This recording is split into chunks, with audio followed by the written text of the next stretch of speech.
Hundreds of thousands of people have fled their homes because of recent fighting between government and opposition forces. There's a growing number of reports of killings and rapes of civilians by combatants. It's not the first time there was violence here. Centuries of slave raids from the north and half a century of British colonialism left what is now South Sudan isolated and marginalised. Sudan's independence in 1956 didn't bring the change many Southerners wanted. Oil was extracted from the 1980s and wealth continued accumulating in Khartoum.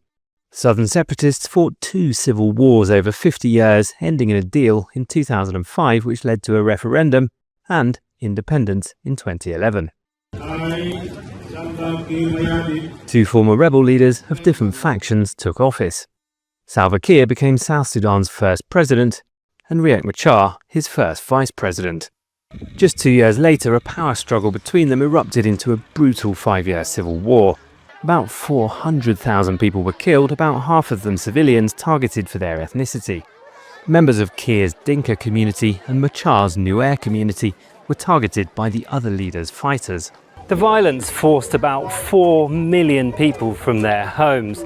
This is one of the camps that was put up in 2013.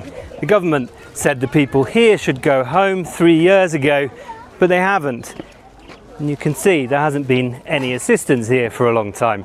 Plastic sheets are falling apart, and in the last few weeks, the camp leaders say thousands more people have arrived from northern Jonglei state fleeing the violence.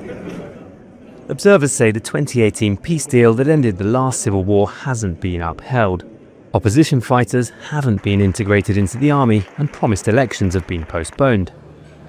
In March, Machar was charged with treason and most of his allies dismissed from senior government positions given under the deal.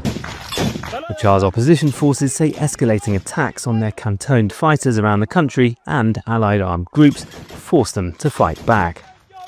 Last month, the government forces began an operation against the opposition forces in Jonglei state. Hundreds of thousands of people have fled.